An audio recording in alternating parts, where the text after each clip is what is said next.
party was in Bakau Sanchaba for a mass political rally. The objective, they said, was to manifest that Bakau is a community with a long history of support. Upon arrival, party leader lawyer Usinu Dabo was accorded a befitting welcome. Taken to the podium, Balum Jai and Sambu Kante said their support for an opposition-led government is because of what they said is the rising cost of living. Added to this, they went on is tourism, an area they said is getting weak because of the frequent change of administrators. Dudu Kasa Jata focused on equality in the distribution of development projects. According to him, in a tax-based economy where salaries and loans are paid from taxpayers' money, development should not be based on political affiliation, but rather on necessity. A UDP-led government, he went on, will do exactly that. Female Secretary General Yam Seka told party militants that a 72-village tour conducted by the female wing of the UDP assured them of victory on November 24th. Lamin Jiba campaign manager Mamudu Lamin Nyasi, organizing secretary, and Adama Jallo told supporters that under a UDP administration, power will reside in the people, term limits will be observed, and the sanctity of the constitution respected.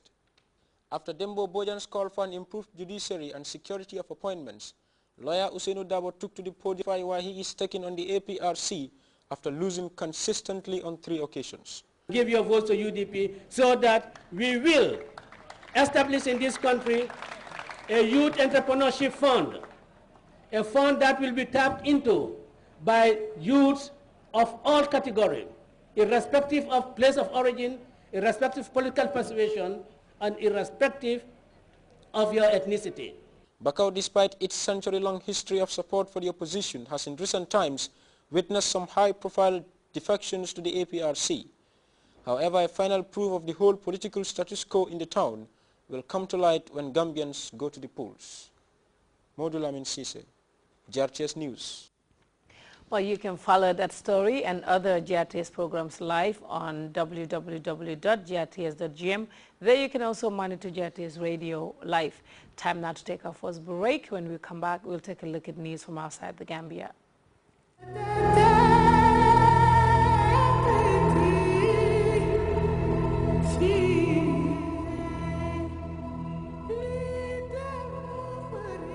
It is a story of a land, of a people, where communication has been our song, our drumbeat. We sing with hearts full of joy. We dream of a better future, one that is upon us now. This is who we are. We are close to the heart of the world. We are as old as time. The soul of man began with us.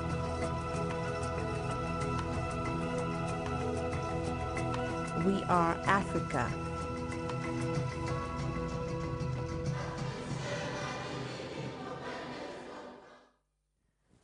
Welcome back to the news. Qantas planes have taken to the air again, ending a frustrating weekend for thousands of travelers. The Australian airline grounded more than 400 flights, saying long-running strikes are making it impossible for it to operate. The Aussie government took the stoppage so seriously. It asked the National Labour Tribunal to step in. Earlier Monday, the tribunal ordered Qantas to resume flying and the union to stop striking while talks to resolve the dispute continue. The row with the unions have been giving passengers headache for a year now. So it is Australians losing patience with their national airlines. CNN has more.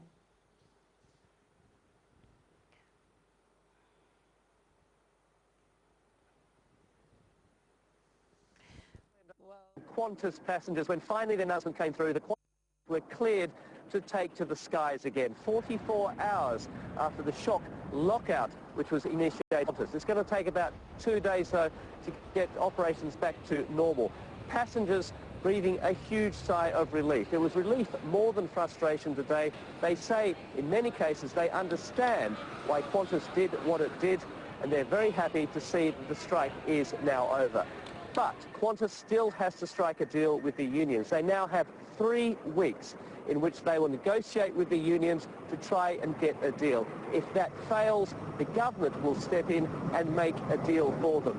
Qantas doesn't want to see that happen, neither do the unions. The pressure is now on all of them to reach a deal to keep Qantas in the air. But the restructuring of the airline, an iconic brand here in Australia, will go ahead. And that for passengers is a good thing because, as Alan Joyce, the CEO of the company, says, it ensures the airline's survival. Andrew Stevens, CNN, Sydney Airport. 6 people are dead and 5 others injured in Kandahar, Afghanistan, after a suicide bomber attacked the offices of a U.S. charity. An Afghan army commander says a truck full of explosives went off outside the International Relief and Development Building. He accused the Taliban of carrying out the attacks. CNN has more.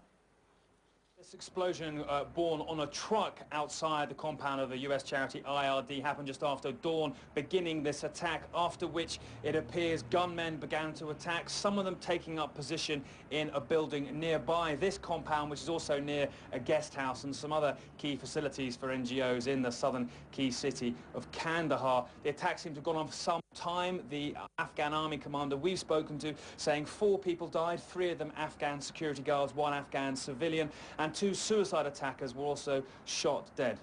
Well, we have just learned from the Afghan Interior Ministry that the attack that happened on Saturday, in which a suicide bomber drove a car of explosives into a NATO convoy, killing 13 ISAF civilians and military personnel, was, according to their preliminary investigation and evidence, carried out by the Haqqani network. Now, that is significant because the Haqqanis have been blamed here over the past few months for a series of increasingly sophisticated attacks against the Intercontinental Hotel, against the United States Embassy compound here.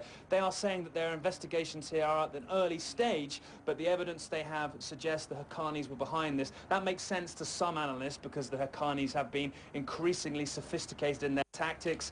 This attack obviously precise in that it knew a NATO armoured bus was travelling down a road on the outskirts of Kabul at a specific time and was able to target it with an enormous amount of explosives. I should also point out that at this stage an ISAF spokesman says their intelligence and investigation at this point does not establish a clear link to the Haqqani network, but absolutely the Haqqanis, who under great scrutiny because of their alleged safe havens in Pakistan, very much the focus here of these increasingly penetrating attacks in the Afghan capital, Kabul, up until a few months ago considered a relative safe haven. We now turn our attention to the weather report, courtesy of the National Central Forecast Office. The Gambia is endowed with a wonderful landscape full of baobab trees. Like its Cape Point in Bakau, it is one of the most exotic sceneries in the world. The baobab tree is a symbol of resilience, wisdom, and resourcefulness. For the baobab tree provides good food in times of hunger, rents its bark for medications, and its sap for glue. In the Gambia, there is a company like the baobab tree, 100% African and purely Gambian in all aspects, in know-how, design, value, capital, and management. That company is Elton. Elton, employing hundreds of Gambians and proudly associating itself with development in the Gambia. Elton, side by side with the Gambia. Hello and once again welcome to the weather segment. As usual, we begin with a summary of today's weather followed by the forecast. Conditions over the Gambia were mainly warm and sunny. For what will follow, let's start with a look at the satellite image captured at 16:30 hours, indicating spots of convections, particularly over central and the southeastern part of the continent. North and some parts of southern Africa were generally dry and stable during the hour. For our forecast tonight, we are expecting clear skies, dry and warm conditions to prevail across the Gambia, becoming cool near dawn. Day tomorrow will be partly cloudy and warm. Winds will be northwesterly in orientation, but generally light to moderate in speed. Morning temperature values are expected to be 22 degrees Celsius over Banjul, Yundum and Kerawan. We are expecting 21 degrees Celsius over Sibano and Jinoy, also over Kaur, Sapo. The rest of the country will be 20 degrees Celsius warm tomorrow morning. Top temperatures will be 33 degrees Celsius over Banjul, Yundum and Kerawan. We're expecting 34 degrees Celsius over Sibano and Jinoy, also over Kaur and Sapo. Elsewhere over the Gambia will be 35 degrees Celsius warm tomorrow afternoon.